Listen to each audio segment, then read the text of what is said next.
So, compared with well-to-do, true blue, two-car garage countryside alliance, my inner city voice is 1/16th. A fragment. A tiny fine-lined flake of a person, so slight that the light shines through. 1/16th.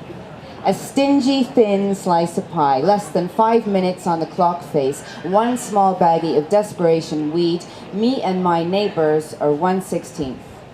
In our 1/16th homes, we live one on top of the other. We squeeze our way down one-way streets, only one way out, and 1/16th of us will leave.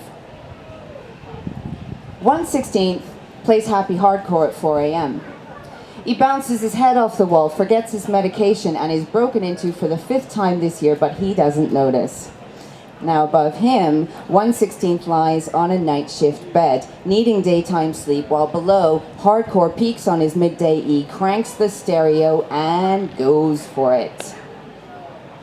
1/16th is hatching plans for a kitchen empire. Now she's thinking, healthy food from a burger van.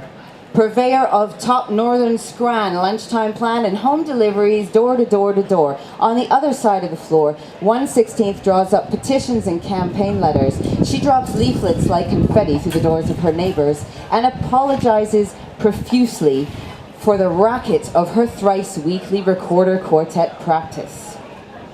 1/16th restores classic cars in the parking lot. Hood up, face down, cherry red and tattooed neck, she smiles at everyone and chooses boyfriends who match the leopard print cushions on the back seat. 1/16th writes venom and dreams. He writes daring schemes of escape from circumstance. He writes spells around the daily and the mundane. He sees with X-ray eyes, through skin, through scrawn, right to the heart. He writes rights and leaves his lights on all the time. Above him, 1/16th climbs balconies in stolen trackies and a flash of ass cheek, and he swaggers little more than 16 years and screams at his friends, learns to shop for himself and cook for himself slowly without seasoning. 1/16th leaves gifts in the lift. A one-woman free cycle without the million email updates. Just a wildflower patch of abandoned grass into which she sows her grandest dreams and digs them over with tea bags and broken shells each spring. 1/16th smells like death, like cigs and cider and rotting flesh, like winter coat in the summer sun, and she's singing to no one, just hiding in the corners and trying to avoid contact as she follows the map on the back of her head, as yet unfinished.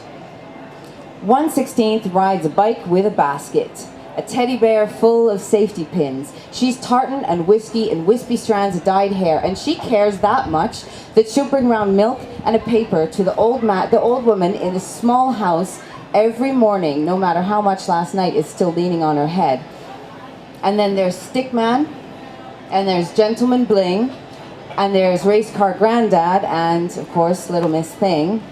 And there's couples and kids and solo folk. And there's lodgers and owners and the permanently broke. And there's teachers and bakers and social work trainees. And there's writers and writers and writers in these 12 stories of 1/16th people. Less than people. There's stories and stories and stories in these less than blocks. People and people and people, all with a hunger so much bigger than 1/16th. Thanks very much.